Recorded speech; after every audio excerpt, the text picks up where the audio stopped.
Maya Chen stood in front of the massive window and stared at the stars. They looked different here, far from Earth. She was on Keras 9, a space station so big it had its own gravity. This place was the Galactic Strategic Academy, where the best minds from 47 different species learned to become commanders in the Unified Defense Fleet. She was the first human to ever attend. Maya touched the glass with her fingertips. 8 years ago, humans had made first contact with aliens. 8 years. That was nothing compared to the species around her. Some of them had been exploring space for thousands of years. Humans were the newcomers, the babies of the galactic community. Behind her, other students were gathering in the orientation hall. Maya turned and walked toward them, her boots clicking on the metal floor. She could feel eyes on her. Everyone wanted to see the human. A massive creature with 4 arms waved at her. His name was Vexeral, and he was a Threxian.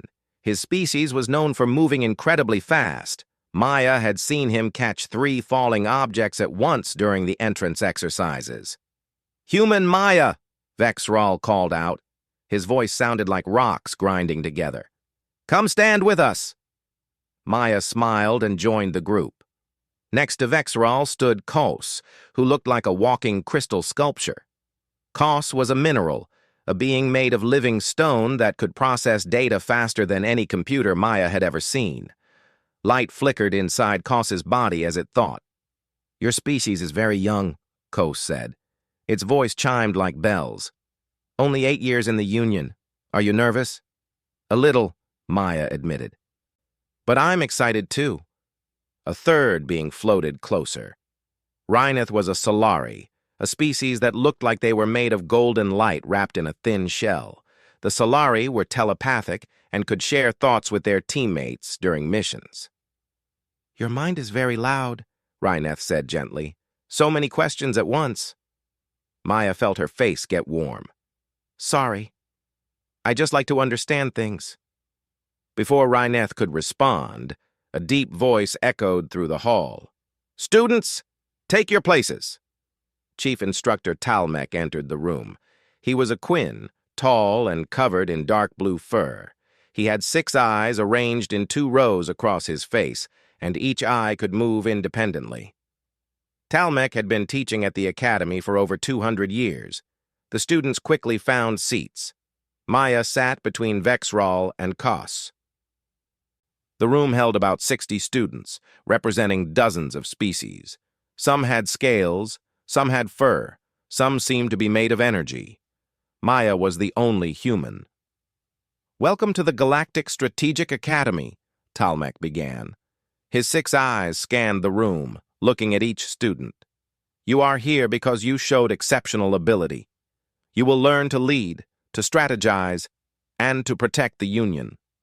Maya listened carefully. She had a tablet in her lap and started taking notes. Talmec continued talking about the Academy's history, its training methods, and the expectations for students. Maya's fingers moved quickly across her tablet, writing everything down. She also wrote questions in the margins.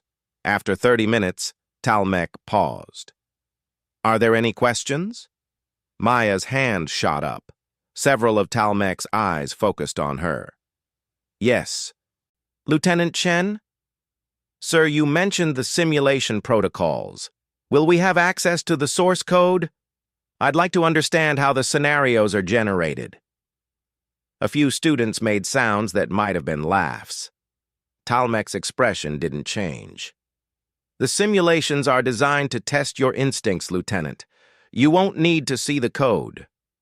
"But, sir," Maya pressed forward, "if we understand how the simulations work, we can better understand what skills they're testing. That would help us learn more efficiently." "You humans," Talmec said, and his tone was kind but dismissive. "You always overanalyze everything. Trust the process, Lieutenant Chen. Warriors act. They don't spend endless time thinking about every small detail." Maya nodded and put her hand down. She felt her face getting hot again. Around her, some students whispered to each other. The orientation continued. Talmec explained their schedules, their assignments, and the famous tests they would face. Maya kept taking notes, but she stayed quiet now.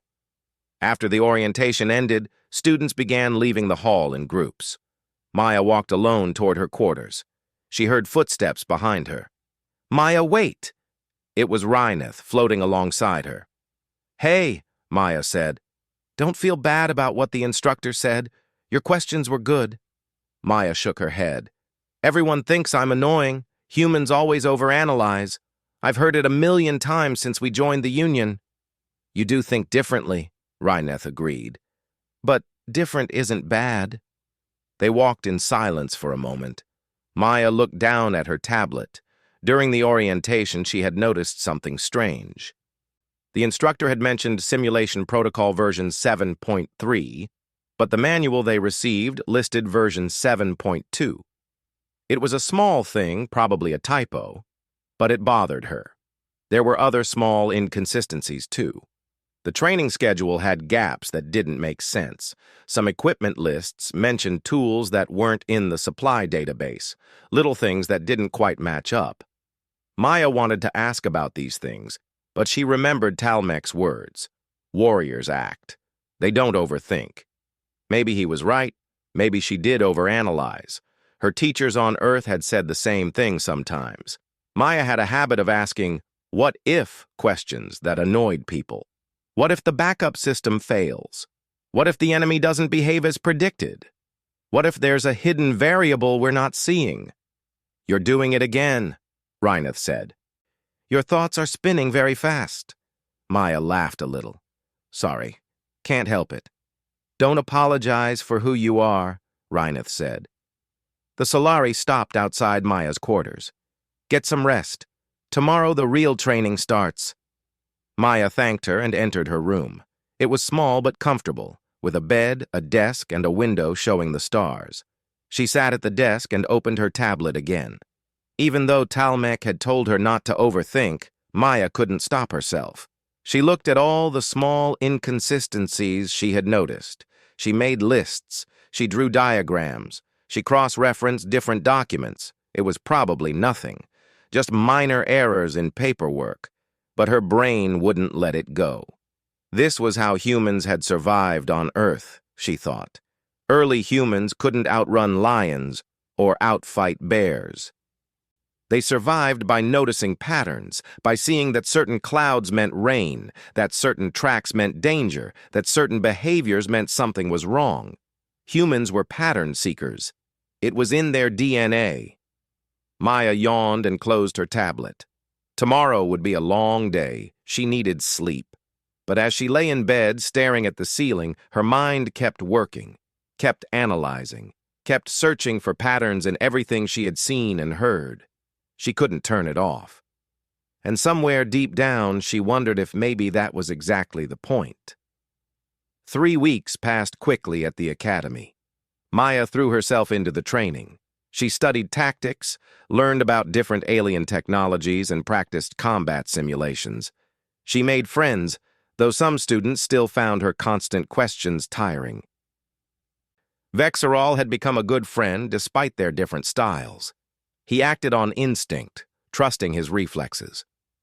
Maya planned everything 3 steps ahead. They balanced each other well during team exercises. On the morning of the 21st day, all first-year students gathered in Simulation Hall 7. The room was enormous, with a ceiling that rose 50 feet high. In the center stood a circular platform surrounded by holographic projectors. Chief Instructor Talmec stood on the platform with 3 other instructors Maya didn't recognize. His 6 eyes swept across the assembled students. "Today you face the Labyrinth Protocol," Talmec announced. His voice echoed in the huge space. "This test has been part of Academy training for over 200 years. It evaluates your strategic thinking, spatial reasoning, and problem-solving abilities." Maya felt her heart beat faster. She had heard rumors about this test. No first-year student had ever solved it. Most didn't even come close.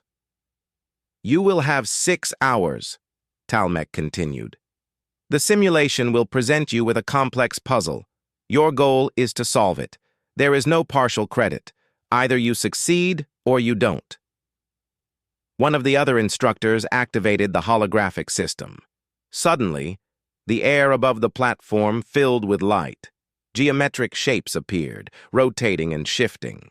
Pathways opened and closed. Colors pulsed and changed. It looked beautiful and terrifying at the same time. You may begin, Talmec said. Now. The students rushed forward. Vexral was first to the platform, his forearms already reaching for the holographic controls. Kos moved more slowly, its crystalline body glowing as it began processing data. Rhineth floated to one side, eyes closed in concentration. Maya didn't move. She stood at the edge of the platform and watched. Other students gave her curious looks as they passed, but she ignored them. Her eyes scanned the holographic puzzle, yes, but she also looked at other things. She watched the instructors.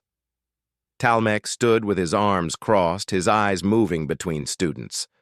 But he wasn't watching their hands or their solutions. He was watching their faces, their body language, their reactions. The other three instructors did the same. They held tablets but rarely looked at them. Instead, they observed the students like scientists studying lab animals. Maya's eyes moved to the room itself, the observation windows high up on the walls. The recording equipment positioned at perfect angles, the way the platform was designed to be seen from every direction. She looked back at the puzzle.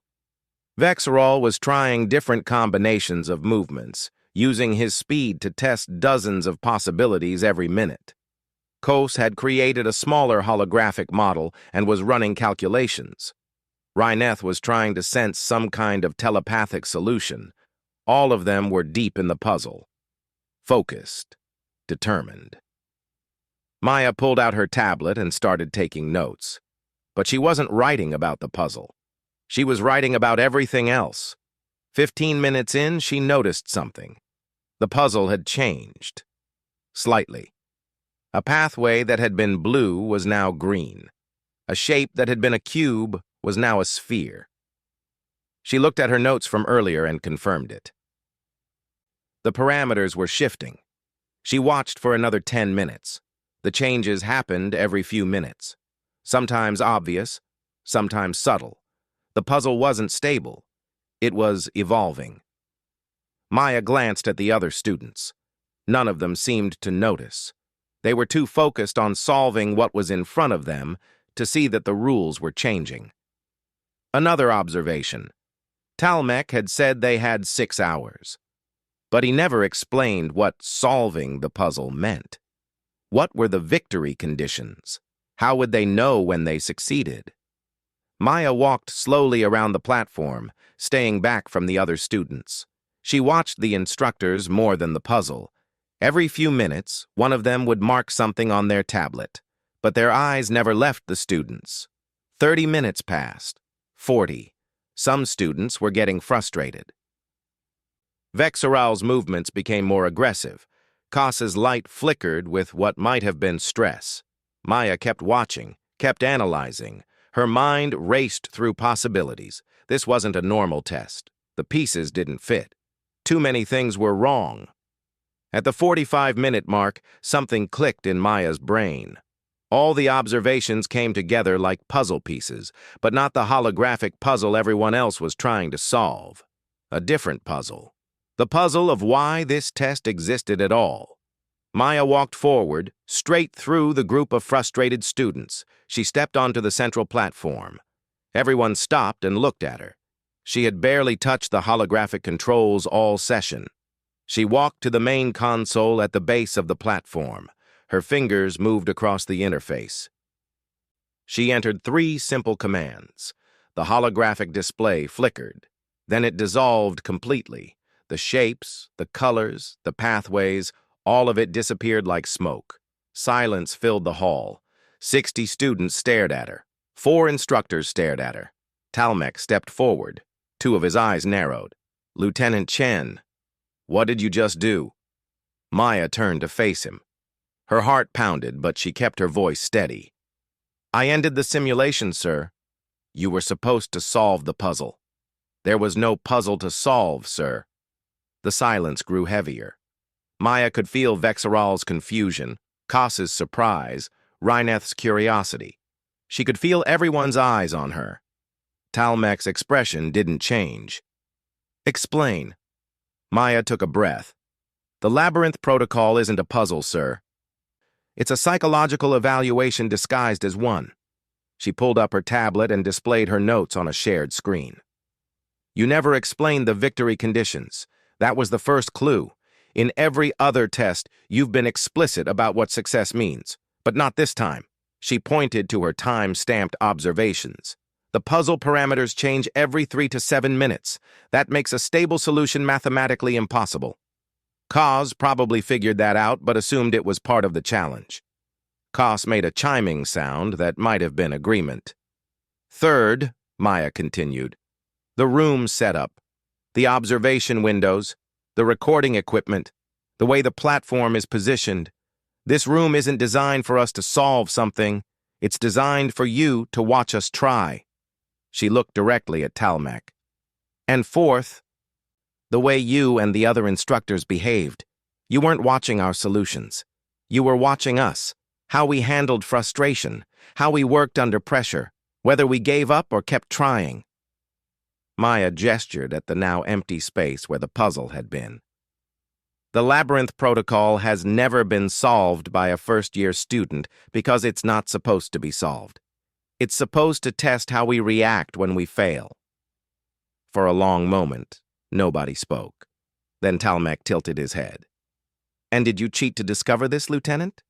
Access files you shouldn't have? No, sir. I just watched. And I thought about what I was seeing. You overanalyzed, Talmek said. Yes, sir, Maya agreed. I did. Talmek looked at the other instructors. Something passed between them, some unspoken communication. Then he looked back at Maya. In 200 years, he said slowly, you are the first student to recognize the true nature of this test within the first hour. Around the room, students began whispering to each other. Vexeral's 4 arms hung limply at his sides. He had spent 45 minutes trying to solve something that had no solution. But, sir, Maya said quietly, I didn't really solve anything. I just recognized what the test actually was. Talmek's eyes gleamed. That, Lieutenant Chen, is exactly the point. Dismissed. All of you. As students filed out of the hall, Maya felt dozens of emotions from those around her. Respect, confusion, anger, admiration, fear. She had passed the test by refusing to take it, by seeing past the obvious to the truth underneath. Her brain wouldn't stop analyzing even when she wanted it to. And today, that made all the difference. Maya stood outside Chief Instructor Talmek's office. The door was made of some kind of dark metal, and it felt heavy even though it hadn't opened yet. She had been summoned here an hour after the Labyrinth Protocol ended. She wasn't sure if she was in trouble or not.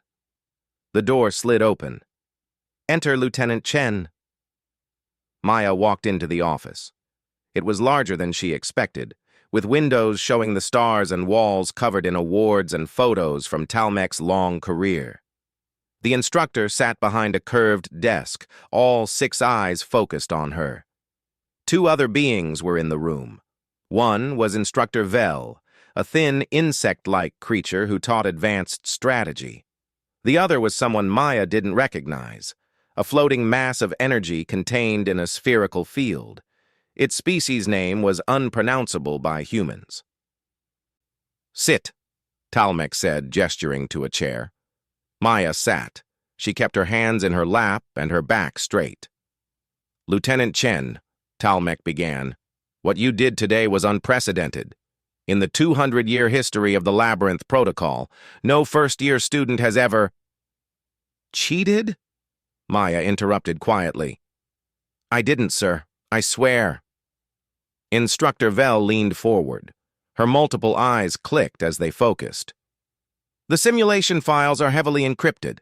Access requires level 5 clearance, yet you knew exactly what commands to enter to end it. Maya shook her head. I didn't access any files. I just used basic shutdown commands. Any simulation can be terminated from the main console with standard protocols. I learned that in week 1. But how did you know to terminate it? The energy being asked. Its voice sounded like wind through trees. How did you know there was no solution? This was the important question. Maya took a breath. I watched, she said simply. I watched everything. Not just the puzzle, but all of it. She pulled out her tablet and called up her notes. The puzzle parameters changed every few minutes. That made a stable solution impossible. But more importantly, I watched you. All of you. Maya displayed her observations on the room's main screen. Instructor Talmec, your eyes. You have 6 eyes, and I've noticed over the past 3 weeks that you use them independently. You're constantly watching multiple things at once.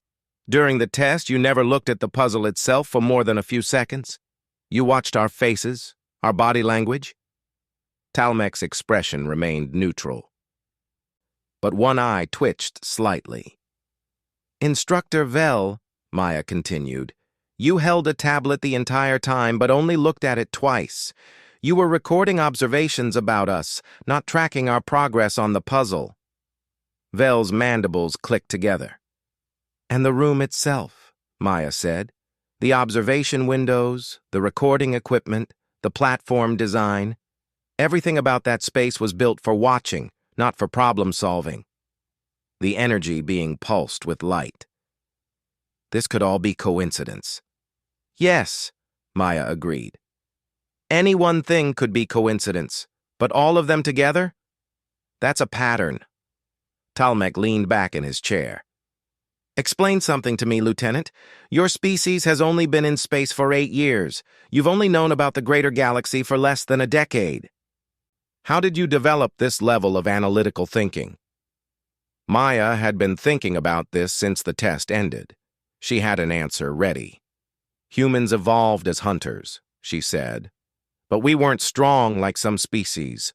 We weren't fast like others. We didn't have claws or venom or armor. What we had was our brains. She stood up and walked to the window, looking out at the stars.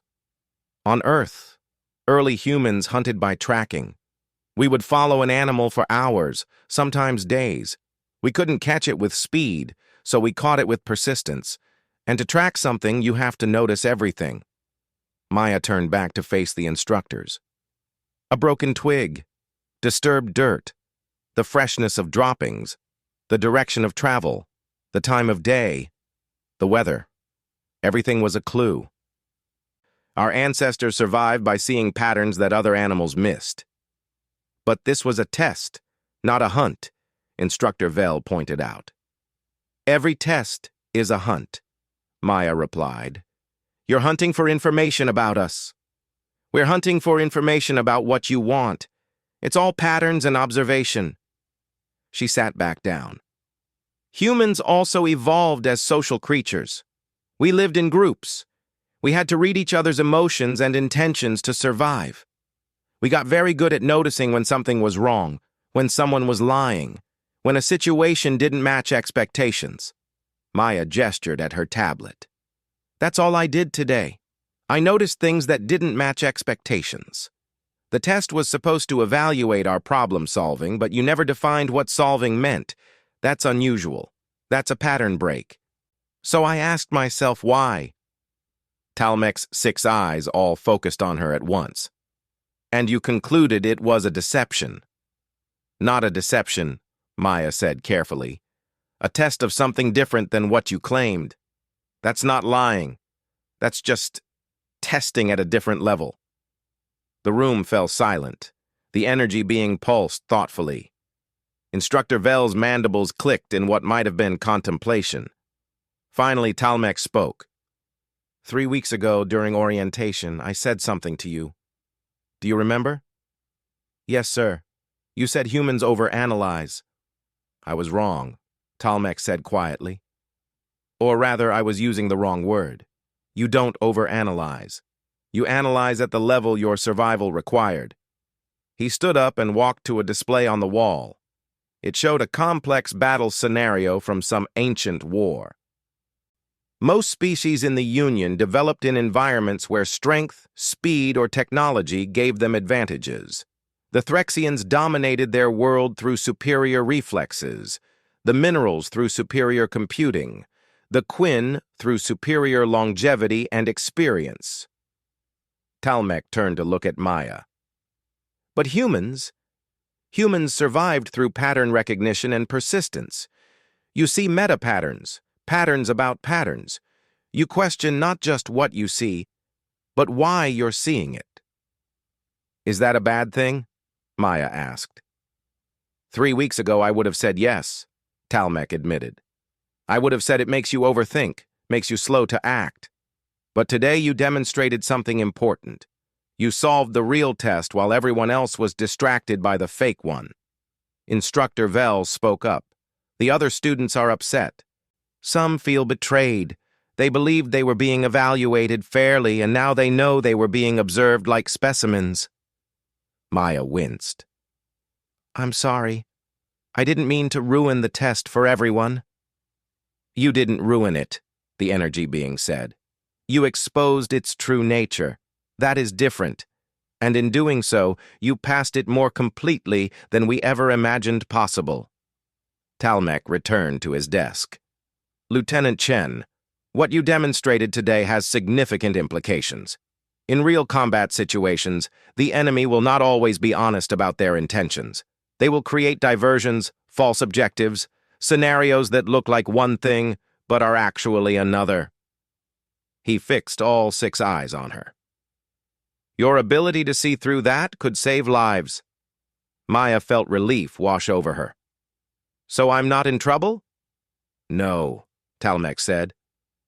But you should know that the other students are reacting to this in different ways. Some respect what you did. Others feel you cheated even though you didn't. And some are afraid of you. Afraid? Maya was confused. Why? Because you see things they don't, Instructor Vell explained.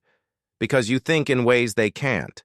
That makes you unpredictable, and unpredictable can feel dangerous.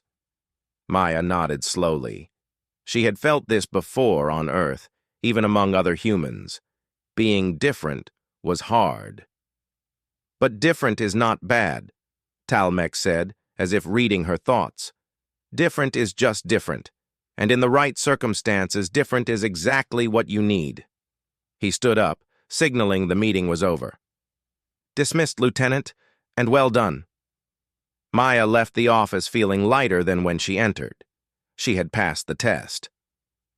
The real test, the one underneath the obvious one. As she walked back to her quarters, she thought about what Talmec had said. Humans analyze at the level their survival required.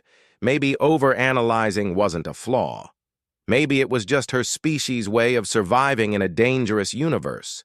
And maybe, just maybe, that would matter out here among the stars. 5 days after the Labyrinth Protocol, life at the Academy started feeling normal again. Most students had accepted what happened, though some still gave Maya strange looks in the hallways. Vexeral had apologized for feeling angry at first. Koss said the incident had helped it understand human cognition better. Reineth just smiled knowingly whenever Maya walked by. Maya was in the library studying stellar navigation when the alarms went off. Not drill alarms, real ones. The lights in the library shifted to emergency red. A voice echoed through the station's communication system.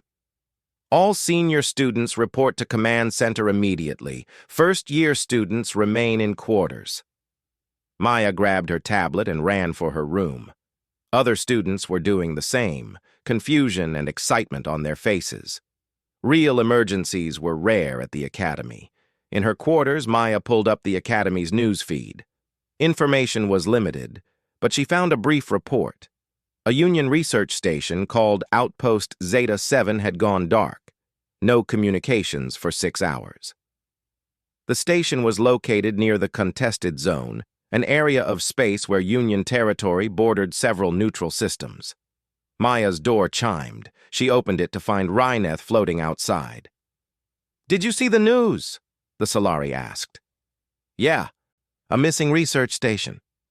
The senior students are treating it as a real scenario," Rhineth said. "Because of the stakes, they're letting first years observe. Want to come?" Maya grabbed her tablet. "Absolutely." They made their way to the command center, a huge room filled with holographic displays and tactical stations. About 30 senior students were working at various consoles. Instructors moved among them, supervising. Chief Instructor Talmec stood at the center, watching everything. The first-year students gathered at the back of the room, staying out of the way. Maya counted about 20 of them. Kos was there, its crystalline body reflecting the holographic lights. Vexral arrived a moment later, all 4 arms carrying food. He never missed a meal. On the main display, Maya could see the tactical situation. Outpost Zeta-7 was marked in red. It was a small station with a crew of 12 scientists studying spatial anomalies. The last transmission had been routine, then nothing. A senior student, a massive reptilian named Krath, stood at the main tactical console. His voice rumbled as he spoke. Analysis suggests 3 possibilities. First, pirates. The contested zone has known pirate activity. Second, equipment failure. The station is old. Third, spatial anomaly. They were studying dangerous phenomena. Other senior students added their observations. Someone pointed out that the station's automated distress beacon was active, which meant power wasn't completely dead. Someone else noted that nearby ships had detected no weapons fire or explosions. "Recommendation?" Talmec asked. "Standard rescue operation," Krath replied. "Send a fast response team with engineering support. Approach with caution in case of pirate presence." The other seniors nodded agreement. It seemed like a good plan. Simple, logical, based on known facts. But something bothered Maya. She couldn't explain what at first, just a feeling, like an itch in her brain. She pulled out her tablet and started reviewing the data that was displayed publicly. The station's last transmissions, the timeline of events, the location relative to other Union assets. "You're doing it again," Rhineth whispered beside her. "Your thoughts are spinning." "Something's wrong," Maya muttered. "What do you mean?" "I don't know yet." Maya dug deeper into the data. She cross-referenced the station's location with pirate activity reports. She looked at the timing of the communications loss. She examined the distress beacon's activation pattern. Little things started standing out. The distress beacon had activated exactly 7 minutes after the last communication. That was oddly precise for an emergency. Distress beacons usually activated immediately when trouble happened, or not at all if power was lost. The station's position was also strange. It was technically near the contested zone, but not in a high-traffic area. Pirates usually hit targets along trade routes, not isolated research stations in empty space. And the spatial anomaly explanation didn't fit either. If the scientists were in danger from their research, they would have sent warnings, not routine status reports, right up until the moment communications stopped. Maya pulled up historical data on similar incidents. Over the past 50 years, there had been 17 cases of stations going dark in Union space. She studied each one, looking for patterns. Then she saw it. 3 of those incidents had occurred in the past 2 years. All 3 had been false alarms or minor equipment problems, but in each case, Union forces had responded with standard rescue protocols, sending ships and revealing their response times, their approach patterns, their communication frequencies. And all 3 stations had been near border zones with neutral or potentially hostile territory. Maya's heart started beating faster. She looked up at the main display, where the senior students were finalizing their rescue plan. They were about to send ships directly to the station, exactly as protocol demanded, exactly as someone might expect them to. "This is the Labyrinth Protocol," Maya whispered. Rhineth turned to her. What? This is the same thing. A test disguised as something else. Maya's hands shook as she pulled up more data. But this time it's not the Academy testing us. Someone else is testing the Union. She stood up. Several first-year students looked at her. Kos's body pulsed with light. Vexeral stopped eating. Maya? Vexeral asked. What's wrong? Maya pushed through the group of first years toward the senior students. Wait! Stop the operation! Everyone turned to look at her. Krath's reptilian eyes narrowed. Talmec raised one hand, signaling for silence. Lieutenant Chen, Talmec said calmly, first years are here to observe, not to interrupt. Sir, I know. But this isn't a rescue mission. It's a trap. The room erupted in murmurs. Krath made a sound like a growl. That's a serious accusation. First year, do you have evidence? Maya walked to an empty console and pulled up her research. Her hands moved quickly, displaying her findings on a secondary screen. The distress beacon activated exactly 7 minutes after communications ended. That's too precise. It suggests a timed activation, not an emergency response. That's coincidence, one of the seniors said. Maybe, Maya agreed. But look at the station's location. It's isolated, away from trade routes. Not a valuable target for pirates. And the scientists' last transmission was routine. If they were in danger from their research, they would have warned someone. She pulled up the historical data. 3 similar incidents in the past 2 years, all near border zones. In each case, Union forces responded with standard protocols. Someone could have been watching, learning our procedures. Krath crossed his massive arms. This is speculation, wild guessing. It's pattern recognition, Maya said firmly. She looked at Talmec. Sir, remember what you said? That in real combat, enemies create diversions and false objectives? This looks exactly like that. Or it looks like a station that needs help, Krath argued. If we delay and people die, that's on you, human. Maya felt the weight of those words. What if she was wrong? What if people were actually in danger and she was stopping their rescue? But her gut told her something was very wrong. Every instinct screamed that this was a setup. Talmec studied her for a long moment. All 6 eyes focused on her face, reading her expression. Explain your theory completely, Lieutenant Chen. How would this trap work? Maya took a breath. Someone wants to study Union military response. They create a scenario that looks like a standard emergency. The Union sends rescue ships using standard procedures. Those ships are detected, tracked, analyzed. The enemy learns our approach speeds, our communication protocols, our force composition, our response times. She pointed at the tactical display. If I wanted to test an enemy's capabilities without starting a war, this is exactly how I'd do it. Create a scenario that requires a response but isn't technically an attack. The room fell silent. Even Krath looked thoughtful now. And if you're wrong? Instructor Vel asked from the side of the room. Then 12 people might die because I made everyone hesitate, Maya said quietly. I know that. But if I'm right and we send ships directly into a trap, we reveal critical information to an enemy, and more people might die later because of it. Talmec looked at the senior students, then back at Maya. You're asking me to trust your analysis over standard protocol, over centuries of procedure, based on patterns only you seem to see. Yes, sir, Maya said. I am.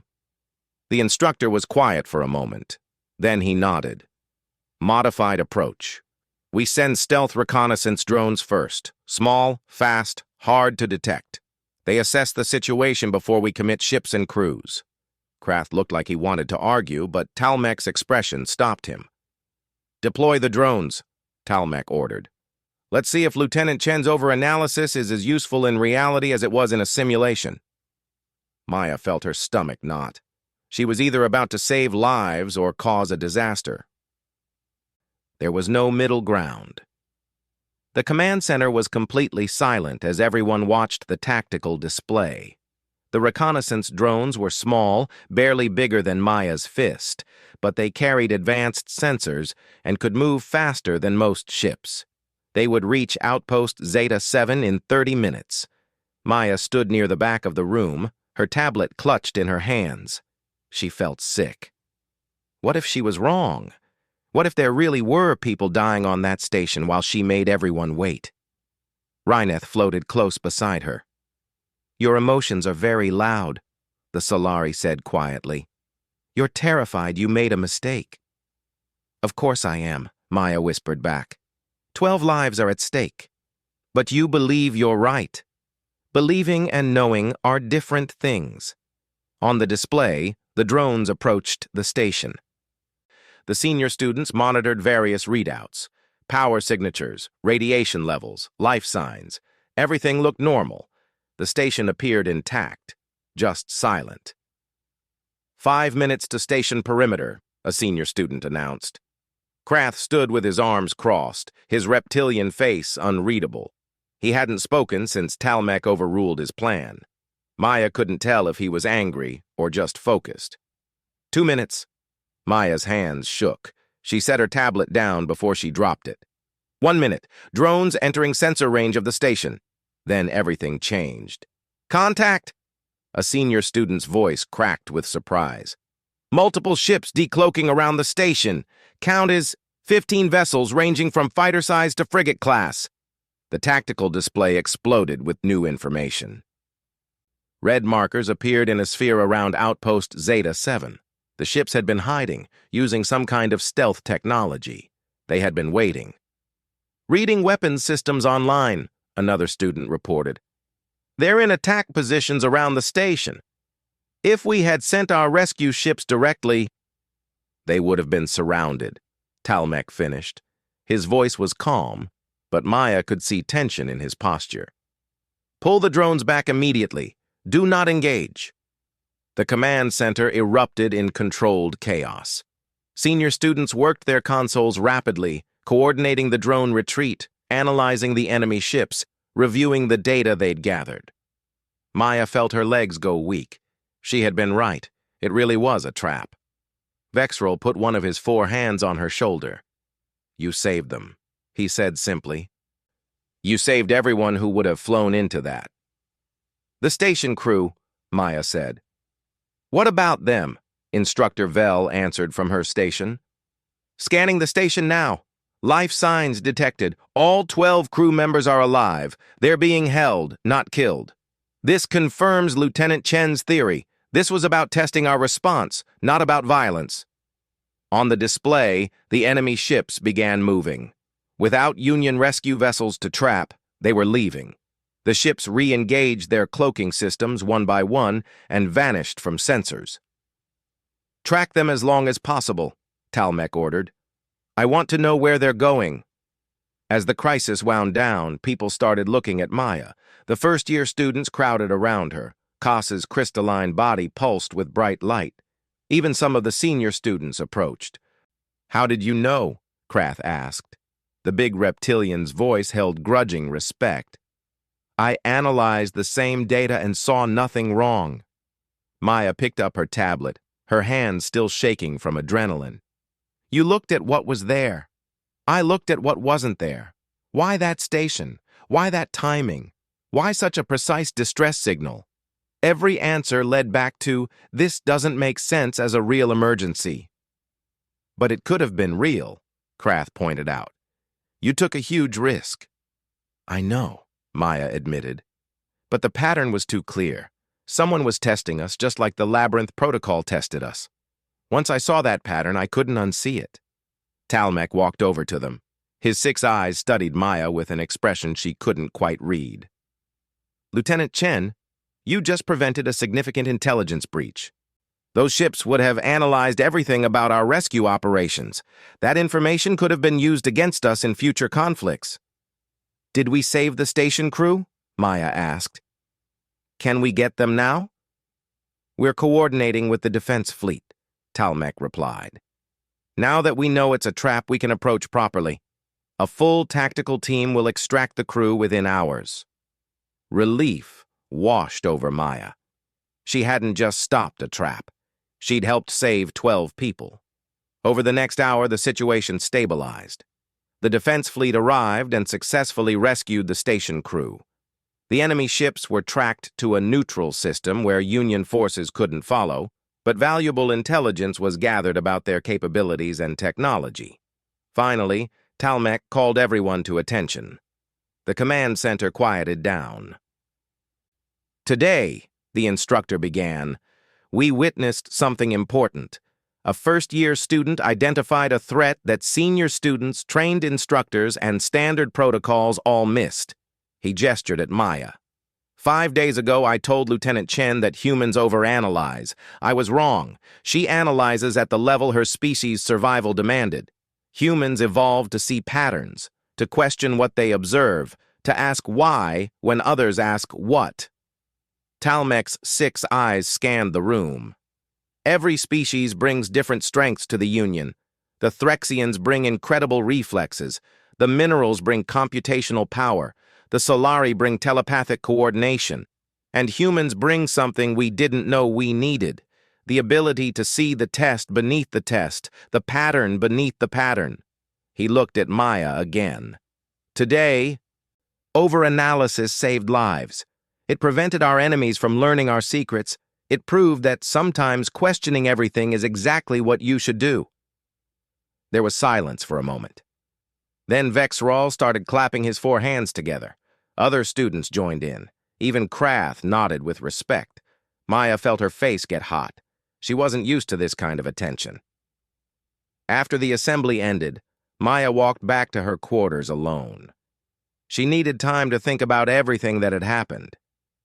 But she only made it halfway before Ryneth caught up with her. "You okay?" the Solari asked. "I think so," Maya said. "Just processing. You know what this means, right? Everything changes now. The instructors will look at human cognition differently. They'll want to teach other species how to think like you do." Maya laughed a little. "That's going to be hard. I don't even understand how I think sometimes.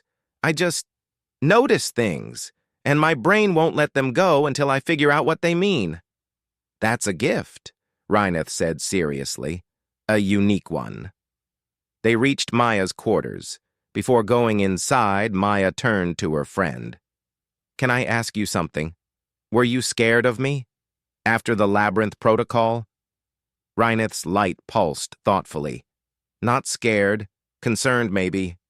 Your mind works in ways I can't predict. That's unsettling for a telepath. But today showed me why that matters. Someone needs to see what others can't. Someone needs to question when everyone else accepts."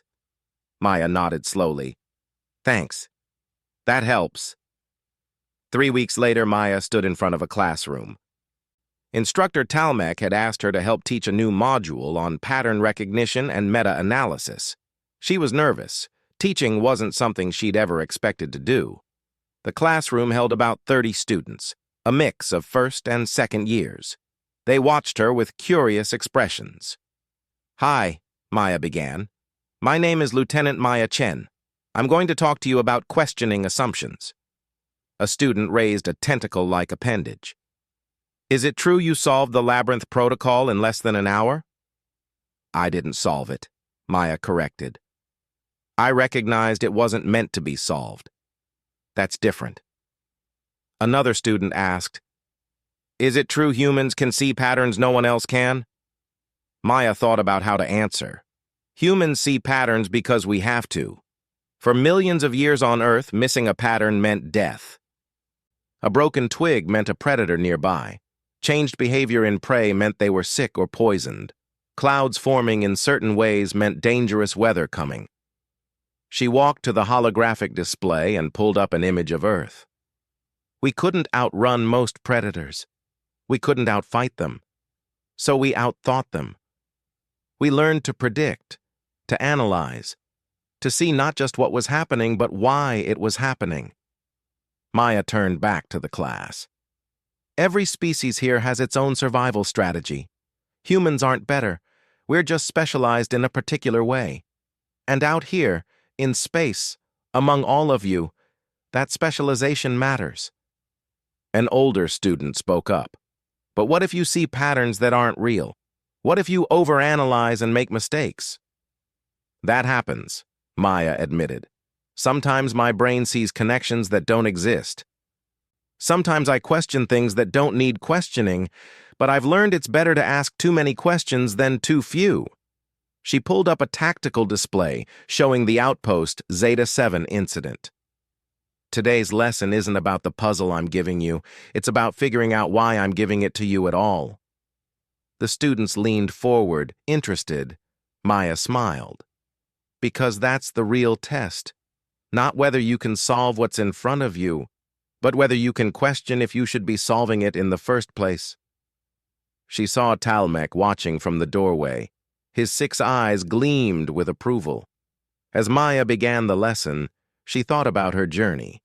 She'd come to the academy expecting to learn from species that had been exploring space for thousands of years, and she had learned so much, but she'd also taught them something. That different ways of thinking weren't weaknesses. That analyzing everything, questioning everything, seeing patterns everywhere, that wasn't a flaw. It was exactly what humanity brought to the stars. In a universe full of ancient species with incredible abilities, humans had found their place, not as the strongest or the fastest or the smartest, but as the ones who would always ask, why? And sometimes, that was exactly what everyone needed. Outside the classroom window, the stars shone bright. Maya had come to them as the first human at the academy. She wouldn't be the last. More would follow, bringing their questions and their patterns and their endless analysis. The galaxy was full of puzzles, and humans were very good at seeing the ones hidden underneath.